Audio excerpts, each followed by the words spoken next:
High বন্ধুরা, চলে এলাম কক্সবাজার বন্ধু বান্ধবের সাথে ঘুরতে। এই যে দেখুন রাজু, ওই যে এখানে বসে আছে সাইদুল, আরও লোকজন আছে, তারা বীজের মাঝখানে আছে। আপনাদের দেখাই কক্সবাজারটা। আমি কিন্তু কখনো আসিনি, আমি প্রথম আসলাম, কিন্তু আমার কাছে নতুন অবস্থায় অতটা ইন্টারেস্ট না, জায়গাটা অতটা ভালো না। সবাই বলে যে কক্সবাজারটা খুব সুন্দর, খুব সুন্দর।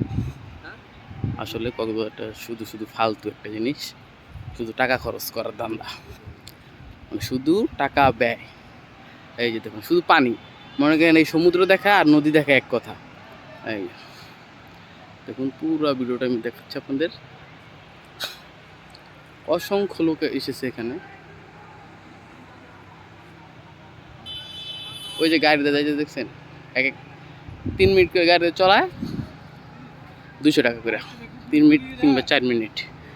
আমরা এখন এই যে বাগানে যাব, মানে বাগানে এখানে একটু সেওয়া আছে, এখানে আমরা এখানে সেওয়ার ভিতরে যাচ্ছি আর কি। সবাই এখানেই বসে আছে, সবাই এখানে রেস্ট নিতেছে।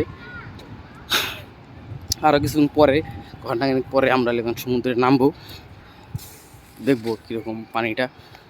এখন পানি আমরা শুয়ে দেখি নাই, পানিটা ঠান্ডা না গরম। ওই যে দেখুন দুইজন মোবাইল টিপতেছে, মোবাইল টিপে ব্যস্ত, মানে ছবি তুলছে অনেক, ছবিগুলো দেখতেছে একটার পর একটা, কেমন হয়েছে কার ছবি। সাথে থাকবেন পরবর্তী ভিডিও পাওয়ার জন্য।